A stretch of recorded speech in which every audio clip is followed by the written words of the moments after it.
His wife sat brooding with a drawn face, and he did not seem to be aware that she was alone. Now and then she murmured, "Lead us not into... but we are so poor, so poor. Lead us not into... Oh, who would it be hurt by? No one would ever know. Lead us..." The voice died out in mumblings.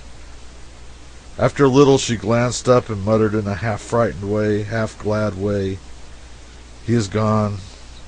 But oh dear, he may be too late, too late. Maybe not. Maybe there's still time." She rose and stood thinking, nervously clasping and unclasping her hands. A slight shudder shook her frame, and she said out in a dry throat, "God forgive me. It's awful to think such things. But Lord, how we are made, how strangely we are made." She turned the light low and slipped stealthily over and knelt down by the sack and felt of its ridgy sides with her hands and fondled them lovingly. And there was a gloating light in her poor old eyes. She fell into fits of absence and came half out of them at times to wonder, if we had only waited, oh, if we'd only waited a little and not been in such a hurry. Meantime, Cox had gone home from his office and told his wife all about the strange thing that had happened, and they had talked it over eagerly and guessed that the late Goodson was the only man in town who could have helped a suffering stranger with so noble a sum as $20. Then there was a pause, and the two became thoughtful and silent. And by, nervous and fidgety. At last the wife said, as if to herself, "Nobody knows this secret but the Richardses and us, nobody." The husband came out of his thinkings with a slight start and gazed wistfully at his wife, whose face was becoming very pale. Then he hesitantly rose and glanced furtively at his hat, then at his wife, a sort of mute inquiry. Mrs. Cox swallowed once or twice with her hand at her throat, and then in place of speech she nodded her head. In a moment she was alone and mumbling to herself. And now Richards and Cox were hurrying through the deserted streets from opposite directions. They met, panting, at the foot of the printing office stairs, and by the night light there they read each other's face. Cox whispered, "Nobody knows about this but us." The whispered answer was, "Not a soul, on honor, not a soul." "If it isn't too late to..." The men were starting upstairs. At this moment they were overtaken by a boy, and Cox asked, "Is that you, Johnny?" "Yes, sir." "You needn't ship the early mail, nor any mail. Wait till I tell you." "It's already gone, sir." "Gone?" It had the sound of unspeakable disappointment in it. "Yes, sir. Timetable for Brixton and all the towns about. Changed today, sir. Had to get the papers in 20 minutes early. I had to rush. If I'd been 2 minutes later..." The men turned and walked slowly away, not waiting to hear the rest. Neither of them spoke during 10 minutes.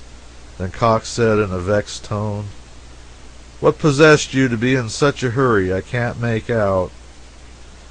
The answer was humble enough. "I see it now, but somehow I never thought, until it was too late." "But the next time be hanged, it won't come in 1,000 years." Then the friends separated without a good night and dragged themselves home with the gait of mortally stricken men. At their homes their wives sprang up with an eager, "Well?" then saw the answer with her eyes and sank down sorrowing without waiting for it to come in words. In both houses a discussion followed of a heated sort. A new thing.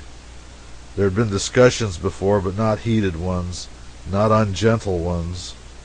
The discussions tonight were sort of seeming plagiarisms of each other. Mrs. Richards said, "If you'd only waited, Edward, if you'd only stopped to think. But no, you must run straight to the printing office and spread it all over the world. It's said, publish it. That is nothing. It also said do it privately if you liked. There now, is that true or not? Why, yes, it's true. But when I thought what a stir it would make, what a compliment it was to Hadleyburg, that a stranger should trust it so. Oh, certainly, I know all that. But if you'd only stopped to think, you would have seen that you couldn't find the right man, because he's in the grave, and he hasn't a chick nor child nor relation behind him.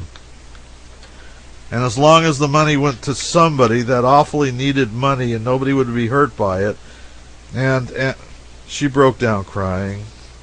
Her husband tried to think of some comforting thing to say, and presently came out with this. But after all, Mary, it must be for the best. It must be. We know that. We must remember that it was so ordered. Ordered?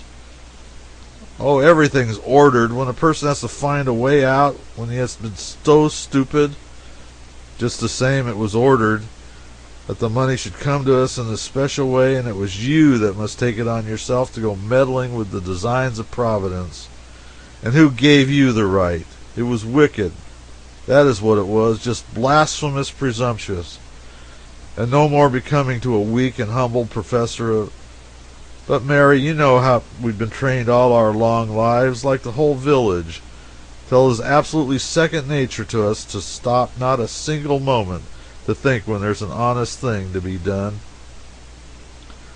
Oh, I know it, I know it. It's been one everlasting training and training and training in honesty, honesty shielded from the very cradle against every possible temptation. And so it's artificial honesty, and as weak as water when temptation comes, as we have seen this night. God knows I never had a shade nor shadow of any doubt of my petrified and indestructible honesty until now.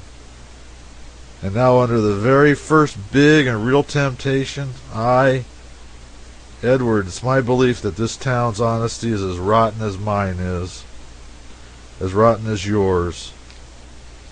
It is a mean town, a hard, stingy town, and hasn't a virtue in the world but this honesty it's so celebrated for and so conceited about. So help me, I do believe that it ever comes the day that its honesty falls under great temptations, its grand reputation will go to ruins like a house of cards. There now, I've made confession and I feel better. I'm a humbug, and I've been one all my life without knowing it. Let no man call me honest again. I will not have it. Well, Mary, I feel a good deal as you do. I certainly do. It seems strange, too, so strange. I never could have believed it, never. A long silence followed. Both were sunk in thought. At last the wife looked up and said, I know what you're thinking, Edward. Richard had the embarrassed look of a person who is caught. I'm ashamed to confess it, Mary, but it's no matter, Edward. I was thinking the same question myself. I hope so. State it. You were thinking if a body could only guess what the remark was that Goodson made to the stranger. It's perfectly true. I feel guilty and ashamed. And you? I'm past it. Let us make a pallet here. We've got to stand watch till the bank vault opens in the morning and admits the sack. Oh dear, if we hadn't made the mistake. The pallet was made, and Mary said, The open sesame, what could it have been? I do wonder what that remark could have been. But come, we will get to bed now. And sleep? No, think. Yes, think. By this time the Coxes, too, had completed their spat and their reconciliation, and were turning in to think and toss and fret, and worry over what the remark could possibly have been which Goodman made to the stranded derelict. That golden remark, that remark worth $40,000 cash. The reason that the village telegraph office was open later than usual that night was this. The foreman of Cox's paper was the local representative of the Associated Press. One might say its honorary representative, for it wasn't 4 times a year that he could furnish 30 words that could be accepted. But this time it was different. His dispatch stating what he had caught got an instant answer. Send the whole thing, all the details, 1,200 words. A colossal order. The foreman filled the bill, and he was the proudest man in the state. By breakfast time the next morning, the name of Hadleyburg, the incorruptible, was on every lip in America, from Montreal to the Gulf, from the glaciers of Alaska to the orange groves of Florida, and millions of people were discussing the stranger and his money sack, and wondering if the right man would be found, and hoping some more news about the matter would come soon, right away.